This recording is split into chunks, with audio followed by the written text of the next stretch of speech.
Kristus menderita dan mati agar Dia bisa dimahkotai dengan kemuliaan dan hormat. Mengambil rupa seorang hamba dan menjadi sama dengan manusia. Dan di dalam keadaan sebagai manusia, Ia telah merendahkan dirinya dan taat sampai mati, bahkan sampai mati di kayu salib. Itulah sebabnya Allah sangat meninggikan Dia dan mengaruniakan kepadanya nama di atas segala nama. Filipi pasal 2 ayat 7 sampai 9. Anak domba yang disembelih itu layak untuk menerima kuasa dan kekayaan dan hikmat dan kekuatan dan hormat dan kemuliaan dan puji-pujian. Wahyu pasal 5 ayat 12. Malam sebelum kematiannya, Yesus mengetahui apa yang akan terjadi padanya. Dan Ia berdoa, "Ya Bapa, permuliakanlah aku padamu sendiri dengan kemuliaan yang kumiliki di hadirat-Mu sebelum dunia ada." Yohanes pasal 17 ayat 5. Dan itulah yang terjadi. Dia dimahkotai dengan kemuliaan dan hormat, supaya oleh kasih karunia atau anugerah Allah, Ia mengalami maut bagi semua manusia. Ibrani pasal 2 ayat 9. Kemuliaannya adalah hasil dari penderitaannya. Dia taat sampai mati.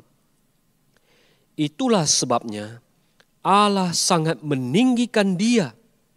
Filipi pasal 2 ayat 8 sampai 9. Karena Dia telah disembelih, anak domba layak untuk menerima hormat dan kemuliaan. Wahyu pasal 5 ayat 12. Penderitaan Yesus Kristus tidak hanya mendahului mahkota. Penderitaan adalah harga yang harus dibayar, mahkota adalah upahnya. Dia mati untuk mendapatkannya. Untuk memahami kasih Kristus kepada kita, kita perlu memahami tujuan kasih bukanlah untuk memuaskan diri kita sendiri. Momen yang paling bahagia yang kita rasakan bukanlah momen pada saat kita merasa diri dipuaskan, tetapi momen di mana diri kita terlupakan.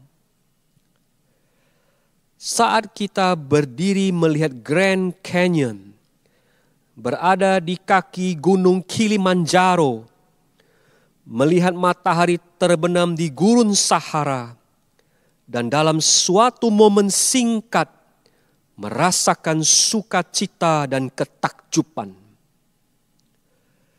Kristus merupakan realitas teragung di alam semesta. Maka apa arti kasih-Nya kepada kita? Pasti bukan untuk memuaskan kita. Kasih seperti itu tidak akan memuaskan jiwa kita. Kita diciptakan untuk sesuatu yang lebih besar. Jika kita ingin merasakan kebahagiaan, kita harus melihat dan mengalami pribadi yang paling agung, Yesus Kristus. Ini berarti untuk mengasihi kita, Yesus memenuhi kemuliaannya sendiri dan menawarkannya kepada kita untuk dinikmati. Inilah alasan Dia berdoa pada malam sebelum disalib. "Ya Bapa, aku mau supaya dimanapun aku berada, mereka juga berada bersama-sama dengan aku, mereka yang telah Engkau berikan kepadaku, agar mereka memandang kemuliaan-Ku.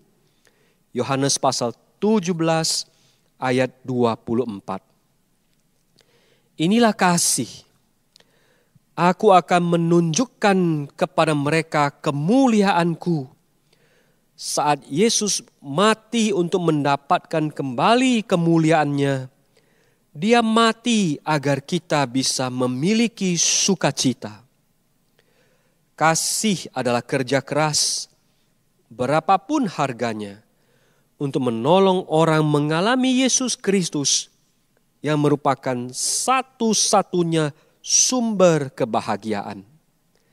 Demikianlah cara Kristus mengasihi.